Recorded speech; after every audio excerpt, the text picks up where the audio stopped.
All right, we're going to just focus a little bit for the next half an hour here on sprayer calibration. If I asked the question, probably everybody in here would raise their hand. Oh yeah, we calibrate all the time, religiously, and that's what we're looking for ultimately, but we may not all be there. One of the things we need to think about is how much do we spend on pesticide application, and if we don't care and we want to spend maybe 10 to 100% more for our pesticides and the cost of applying them, then basically we don't want to listen to what I'm going to say this morning, and we just don't want to bother with calibrating our sprayer.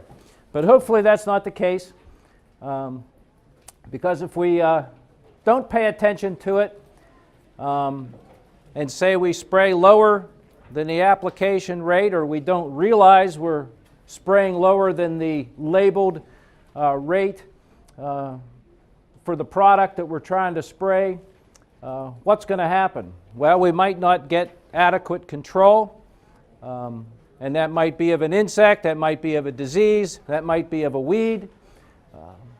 We might have to, because of that, not knowing or not realizing we didn't put on enough material, we may have to go in and repeat that application again, and that's not good either, because that increases our costs. So we got to mix the whole thing again.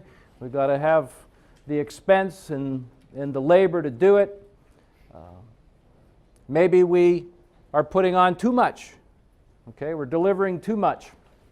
So we can increase costs also that way. And maybe we're way over the rate. Maybe our nozzles are really worn, our pump's worn. A number of things can go wrong. The point is, if we don't pay attention to calibration and doing maintenance on our equipment and taking care of it, we may indeed be spending a lot more money than we need to. And there's just one little example of what can happen when we don't pay attention to that. So in this case, we have a big spot in a bean field, and that was due to an over-application, and actually the rate controller wasn't functioning properly, and so we lost that whole section of the field in this case. So calibration, something we need to do. We may not like to do it, but it's a necessary thing we need to do, just like we change the oil in the tractors and we grease bearings and fittings and things on a regular basis. We want to be thinking about our spray equipment also. And along with that, this is a safety talk. Core credits are part of safety and maintenance within the pesticide education system. And so something we have to think about is our PPE, or our personal protection equipment, and whether we have the proper equipment for both mixing and loading. And we all know from reading labels that this isn't always the same. For mixing and loading, the PPE that we wear may need to be different for that part of the process than for the application process. Then later on, after we spray and try to re-enter the field within that re-entry time frame. And then that all may be different from if we have an accident, which we hope we don't have, and what we need to wear to come in and clean something up. So we need to have that on stock and around so that we're ready to go no matter what the situation is.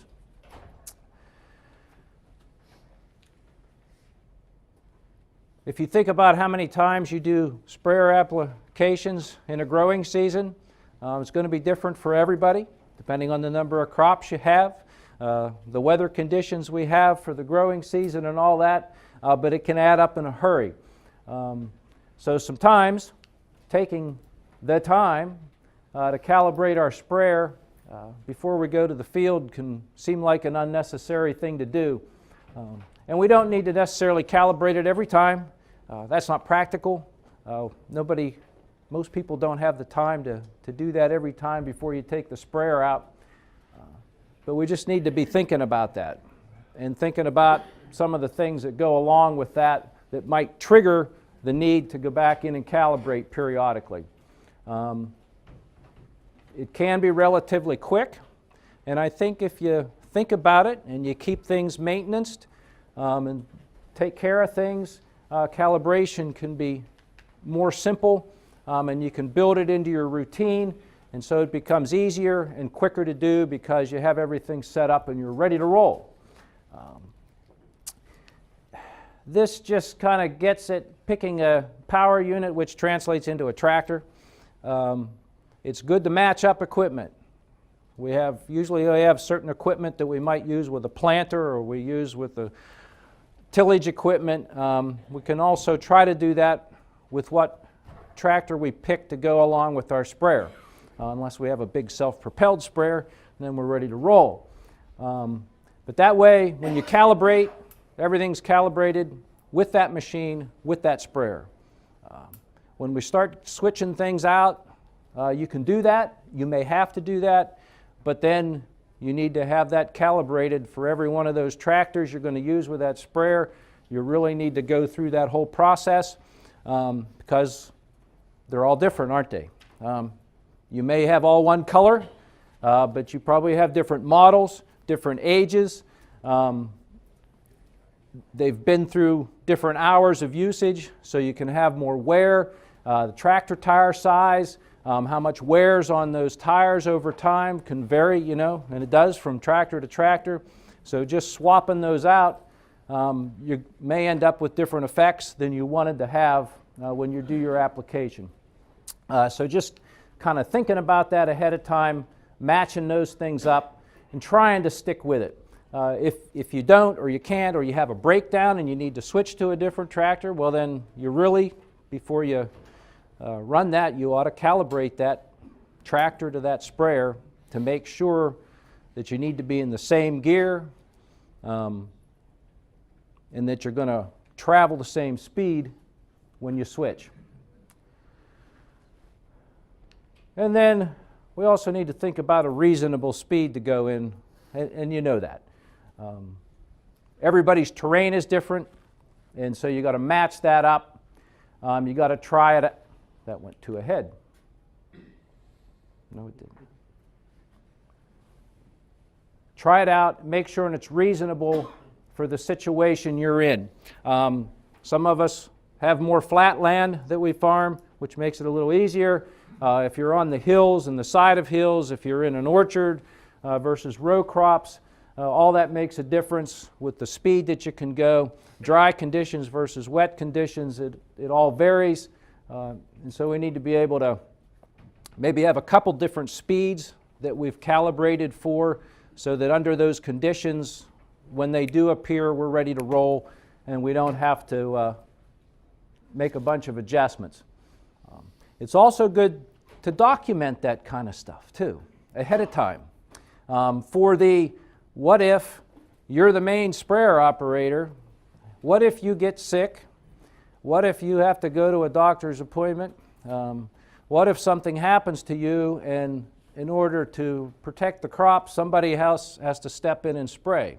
Hopefully you have a backup plan for that. Somebody else is trained to step in and do that job, and it can greatly help you if you've written a few things down. Keep them in the cab of the tractor. Keep them on the toolbox of the sprayer if you have one on there, so that those settings, those speeds are written down, or somebody can get to those if there is an emergency or you need to make some changes. So geez, there we go, back to that darn record keeping stuff again. If you've been through the FSMA, there's a little bit to that to do there too. There's actually lots of videos and YouTubes on sprayer calibration. It's amazing. You could probably sit and watch them all day for a few days. Once you get them rolling, they'll just keep rolling. But there's one that some folks from Penn State did, and it's on YouTube, and that's just where you can go to find it. But it's there. Bill Ryden from Pesticide Education, and Lynn Hoffman, who's retired now, but that they went together and did a boom sprayer one, and You can watch that if you'd like to. So we want to prepare our equipment, get things hooked up. We already talked about that. Fill the sprayer half full. And that's just to give us that in between. So we know when we usually spray, we're going out with a full tank. Eventually it gets empty. So we're just trying to be reasonable and get the average so that when you do your time test, we've got a half a tank of water in there. And that helps just with, on average, taking care of that. Doing boom sprayers, we need to know the distance between our nozzles, and this does vary between sprayers and everything.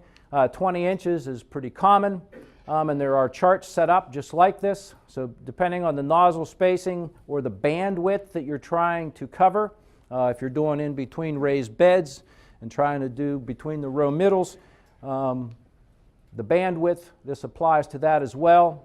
And so when we're calibrating, we can just take that number and then go down below and look, okay, so if we have 20-inch spacing on our nozzles, we need to go 204 feet, and that gives us 128th of an acre, and it gives us, how many ounces are there in a gallon?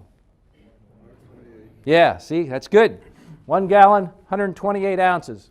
And so this mathematical stuff there translates so that whatever then we collect from that, we go that distance, what we collect in ounces translates right away. So if we collect 20 ounces, that means we're putting on 20 gallons per acre.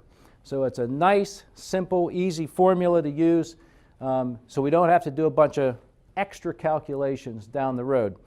And it does say on the bottom there that if your numbers aren't on there, if you get a chart and your spacing's a little bit different, you can divide by that constant number of 4,080, and then that'll give you the distance that you need to travel to time and measure. When you're doing your calibration, try to mimic the conditions that you're going to spray in. All right?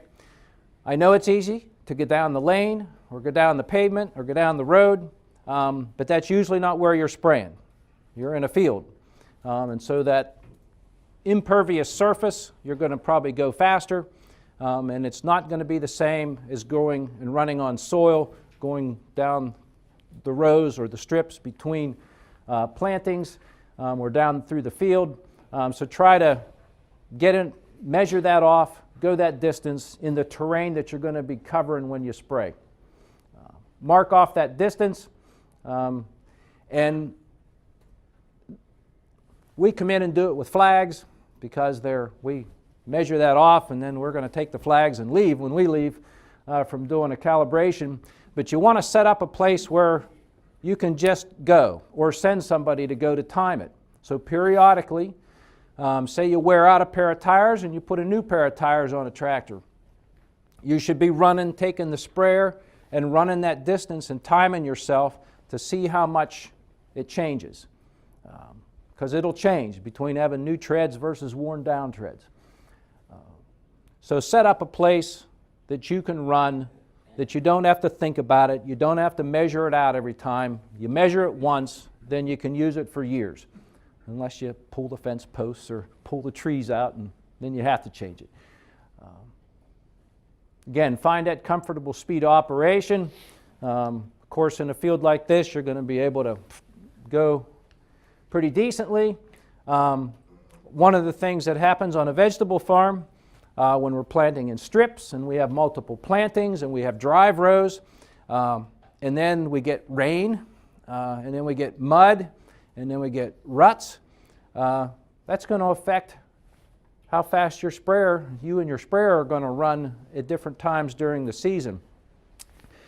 These folks that are going over the field once and done, or maybe twice in a season, don't have as many potential issues as we might have in a vegetable situation where we're repeatedly running those drive rows or those certain places through those strips, and we can rut things up, and that affects how that sprayer is going to function. We need to just have a piece of paper, so that we can, sorry about that, we can record what we're doing. And this is the information. Once you get it where you want it to be, we need to keep in the cab of the tractor or someplace accessible how fast we're going. If that equipment works in your tractor. Sometimes it works and sometimes it doesn't. Sometimes we got a 40, 50-year-old tractor and that may not be as accurate as it was originally, or it may not even work anymore. The gear that you're running in, the range that you're running in.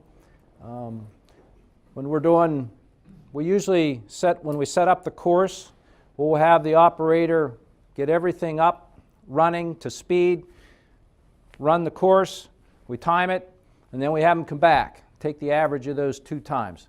Because sometimes the land is sloped, so you might be going downhill a little faster and come back the hill, up the hill you're going a little slower, so we take the average of that time, and that's what we use. Once we do that timing, then we can park everything, and then we want to run that sprayer for the time it took us to run that course. And of course we only have water in it. One of the things I didn't mention up front is usually it's nice when you calibrate, and we ask people, when we're going out, and we do a lot of air blast sprayers for people around the state, and we will be doing that again this growing season for folks that would like to have that done. We ask them to clean the sprayer up a little bit before we get there. Just makes it easier to work with. If they're all gummed up and the nozzles have layers of gunk on them and it's hard to get them off and hard to read the little numbers on there on ceramic tips with, is it a number of 4 or 3 or 6? It helps if it's cleaned up ahead of time to do that and rinsed out. And then of course we just need to collect the liquid from that one nozzle for the time it took to travel the field. We're going to collect ounces. So you need some sort of container that you can easily, that will measure ounces. Most of those also have milliliters, but who loves to use milliliter measurements over ounces in here? Oh, you do. You're the exception. Maybe we're the exception.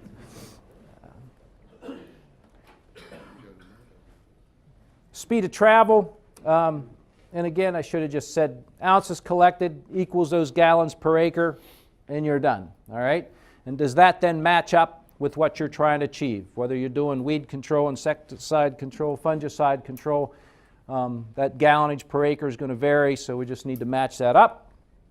Of course, the speed of travel, and if we're a little under or over, we can adjust our speed of travel a little bit to get us in that frame gallonage that we need to be. That's one way to adjust that.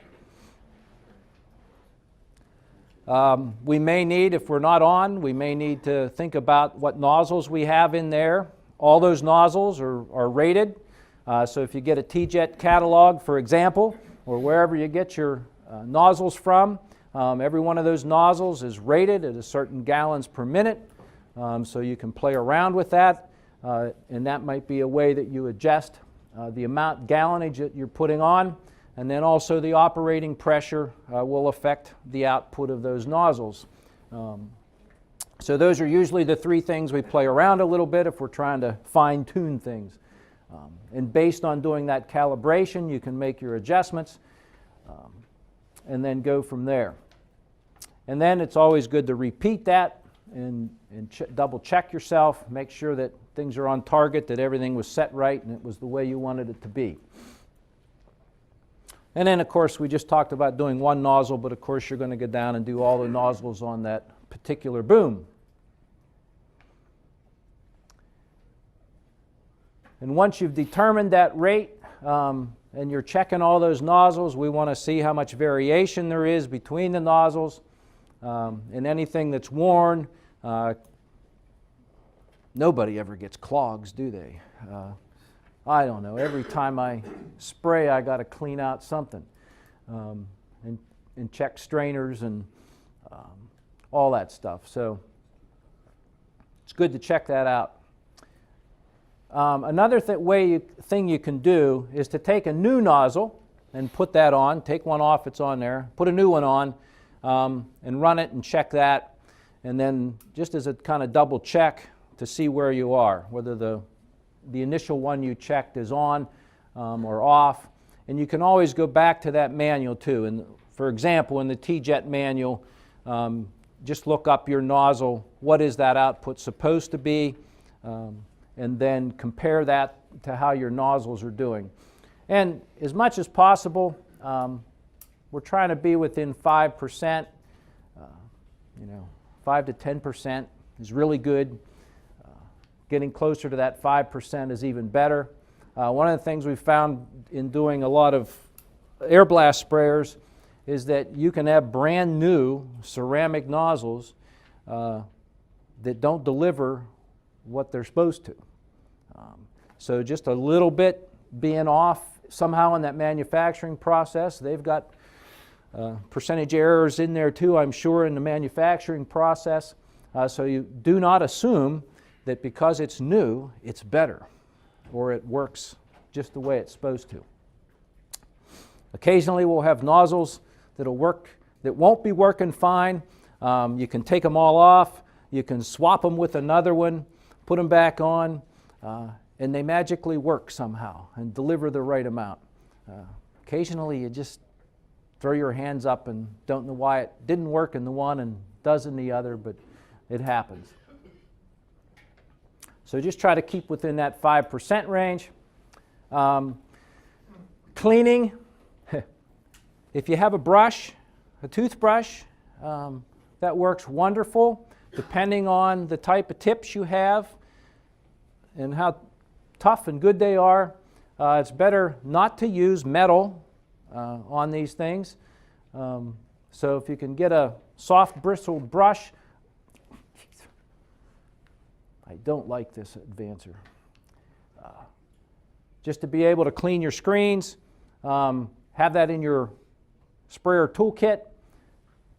It's much better. Another thing is toothpicks work just great. Wooden toothpicks are very good for getting little things out of tips and nozzles. And then they're also recyclable and disposable versus a piece of wire. Okay. Metal oftentimes will scratch or scrape, or it might enlarge the orifice, and then that will deliver more, and we're trying to avoid that. So a couple little things there. And when you're doing this little job, as you can see, this person isn't wearing gloves. They should be. When you're brushing things around and everything, it's good to have a pair of safety glasses on, possibly a shield, whatever you feel comfortable with that'll protect you, because Murphy's Law always plays out. You think you're just going to do something real quick and everything will be okay, and that's when you get splattered. The bristles of the brush splash in. There may be some pesticide on there, and we want to try and avoid exposure. Another thing we can do with the boom sprayer is to check the nozzle pattern. So after we've calibrated, it's good to get on a surface, an asphalt surface or a concrete surface, and just let that spray a little bit, or drive over that surface and let it spray, and then watch it dry. Because you can, by looking at that, you can pick up whether one's maybe the volume's not as much, or there might be a little damage. It might still be putting out and fit in with the 5% on the calibration, but the pattern itself might be affected, or that nozzle might be damaged. And so just by kind of doing that, you can kind of get a quick and dirty look at things and see if everything's okay. It also gives you a chance to stand back and look at those patterns, or the nozzles turned the right way. Is that pattern the way it should be for the angle that those nozzles are designed for? And check that out. Periodically,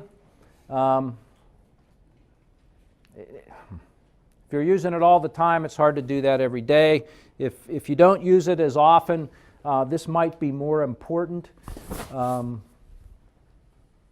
clean things up because it's going to sit for a while, and it's better to get all those residues cleaned out.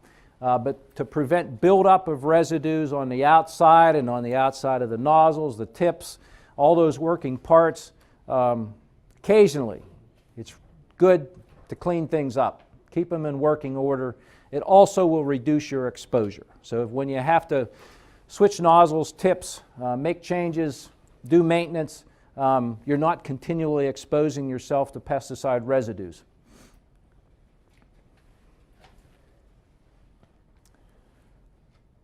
Clean up. Remember the PPE. Triple rinse. Holy moly. And then that rinseate needs applied appropriately, preferably to a crop that whatever you were spraying, those materials were labeled to use on, and then just wash off the sprayer to minimize any damage.